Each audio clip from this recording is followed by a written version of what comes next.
Hello everybody, it's that college football guy here with another video.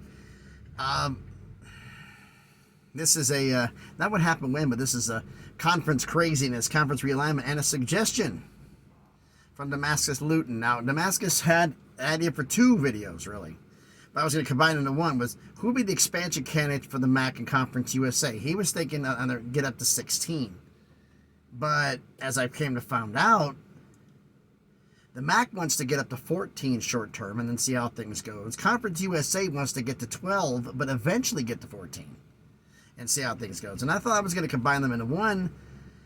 And I thought, but there's some more information on Conference USA. Okay, fine. I'm doing stuff this weekend. We'll do Conference USA on Monday.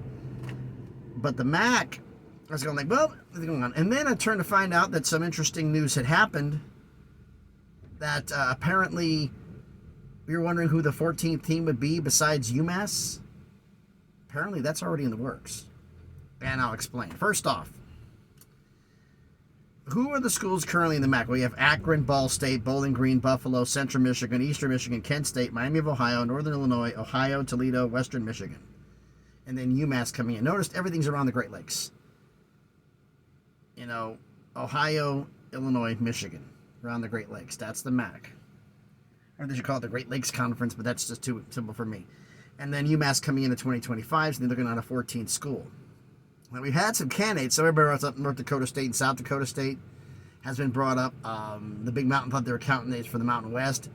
Candidates for the MAC. Mountain West they could be, but I think it's too far for them to travel. They want to be closer to home. And if they're going to travel that far, they're talking about $10 million a year, and I don't think the Mountain West is going to get that if they get Oregon State or Washington State. And the MAC, they would want like $5 million a year to cover expenses. I don't think the MAC's going to get that. So, I have heard a few things here. I have heard, like I said, both those schools, but money-wise, I don't see that happening. One other that's considering is another Ohio school, actually, who has been an FCA's power. That's Youngstown State. They have been successful, and they have on there, would you want another Ohio school in the state? I don't know. I don't know if they'd want to do that. It also depends, how far do they want to expand? Now, I'll have one more that, the two that have been suggested by other people, but I look at the geography and it doesn't fit, and that's Austin Peay and UT Chattanooga. Too far away from me. Austin Peay, it's Clarksville outside of Nashville, and UT Chattanooga is in Chattanooga, Tennessee, right near Georgia. A little bit too far for the MAC and territory and travel. So I don't think it would make much sense for them to go. Now, those who paid attention in the past, at one point in time, Western Kentucky and Middle Tennessee State, both from Conference USA, were offered invites. Middle Tennessee State turned it down because they wanted to stay in a Southern Conference. They didn't want to travel north. Western Kentucky was up for it because they border Ohio and Illinois. So this is right in their wheelhouse. So they have no problem with it. But the MAC didn't want odd-numbered teams. Well, here's the surprise, folks. Back-channel communications between boosters, donors, whatever the heck you want to call it. This is the rumor I've been hearing. That Western Kentucky has been in contact with the MAC for a while now. And that back-channel communications have severely heated up ever since UMass joined. Don't be surprised before the 1st of July that Western Kentucky is announced as the 14th member of the MAC, leaving Conference USA. What is being worked on right now that I'm hearing is the fact of how much is the buyout to leave Conference USA's contract, because they just signed it. It goes to 2028. So we're talking a few years here. They only make $800,000 a year per school. I'm presuming the buyout may be like $3, $4, $5 million. But the MAC makes a lot more than that. So it makes sense for Western Kentucky to leave because it's more money. But yeah, I mean it's kind of crazy. But yeah, they're right now the rumored candidate that could be, and there's also, if I'm going to let this out there, if they choose to go to 16, they're going to talk to Middle Tennessee State again. They're also going to talk to a school that's been an FCS powerhouse in the past, and that's Wisconsin Whitewater. In Wisconsin, getting a new state into the conference, it's not that far away, and it kind of fits the footprint a little bit. But I'm looking back right now as I'm getting loaded here. I'm here in Conyers, Georgia, outside of Atlanta. I'll get into that at the end of the video here. But right now, I've been hearing is simply this, that Western Kentucky's in contact, and they're working right now on negotiating a buyout to get out of Conference USA, to go to the MAC, to announce they'll be there for the 2025 season, and they got to get it done. Their internal deadline, this is all rumor, speculation, innuendo, but I heard June 15th they want to get it done, so that way by the 22nd they can announce it.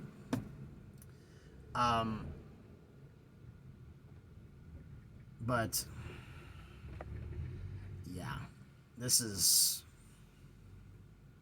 I kind of have expected this, because Western Kentucky, like I said, they wanted to go before. They wanted to make them more money. They fit right in there. They feel that Conference USA is beneath them, literally. So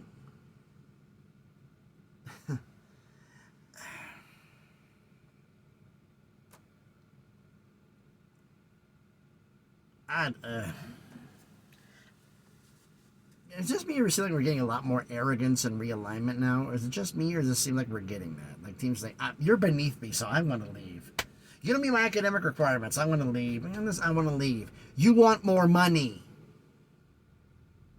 Just flat out say it. Quit making excuses up. You look stupid when you do it. Look, you want to make more money, you're making $800,000 a year with Conference USA. The MAC, I think they're like $2.5, $3 million. That's a hell of a jump. So I don't blame them for doing it. Go ahead. But that affects Conference USA because they want to get to 12. They have their schools. They will have, they had 9 last year. They're going to have 10 this year and 11th in 2025. Then they get to 12. They lose they lose Western Kentucky. Now they got to add a second one. So that changes things. But they have a bunch of candidates, but that's the video for tomorrow. But yeah, folks, don't be surprised before the end of June that Western Kentucky announces they're leaving Conference USA to go to the MAC. That's my bold prediction. But don't be surprised by it. But why don't you let me know what you think about this craziness down in the comments. So thanks everybody for watching. If you haven't done already, please do me a favor. Smash the like button. Hit the thumbs up. It helps with the algorithm. Helps the video be seen by more people. Comment on the video. Think what I do Western Kentucky is? Do you think, could it be North Dakota State, South Dakota State? I don't think so, because it's still too far away. They're in the Missouri Valley Football Conference. I don't think they want to leave it right now, unless they're getting some serious money.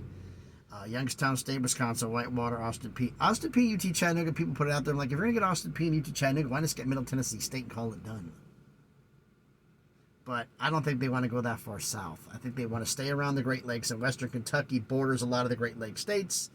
So travel-wise, it makes sense, and it's not that far. That probably is about as farther south as they want to go. But you let me know what you think about all this down in the comments. Share the video if you want to, and if you haven't done already, check out some of the other videos I've done. And if you haven't heard already, hey, subscribe to the channel. You know, on the way to 600 subscribers. We're on that crawl. Slowly but surely, we'll get up to 1,000. Make some stuff happen. So thanks everybody for watching. Like I said, I got a lot of stuff going on this weekend, so there'll be no videos this weekend. I'm going to be on my truck on Monday morning because I'm not even going to get home today, which was the original plan. Okay. Now I get to vent. If you want to, you know, okay. You want to hear it, I understand. Supposed to have gotten a load. I delivered where I was supposed to deliver, which was last night, or I should say yesterday evening. Dropped the trailer where I was supposed to drop it at, and then was told to, I took my empty trailer where they asked me to deliver it to. Okay, done. Did all my stuff. What's my next load? Let's go. Let's keep the money rolling. Can you go to our yard outside of Nashville, wait for a driver to drop a trailer? Okay, fine. Go on your break. When your 10 hours is up, you hook up and you go. Middle of the night, get woken up. He didn't make it. He's on an on-ramp on I-24, or I-65, somewhere. Somewhere?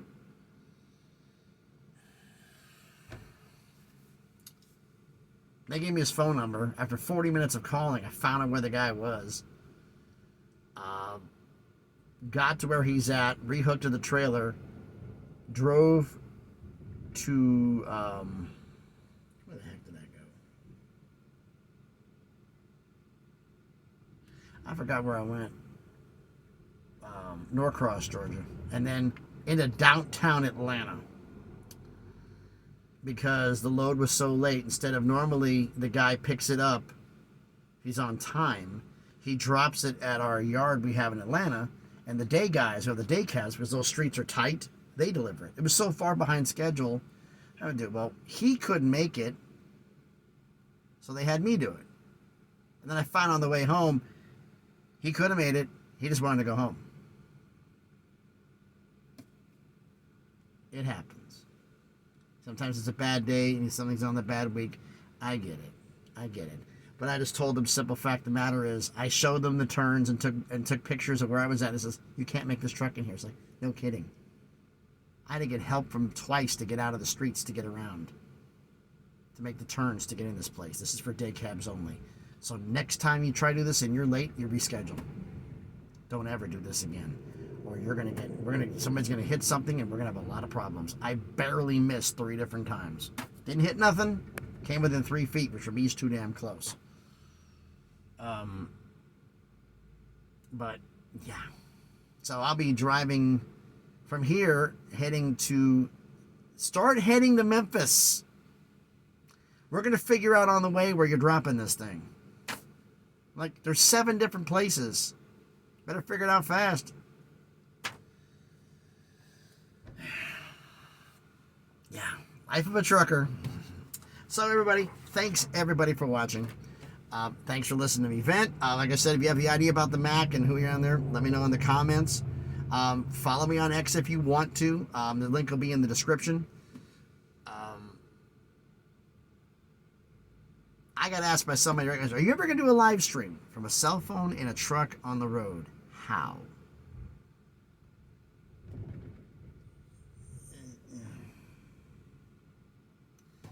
At the house, yeah. But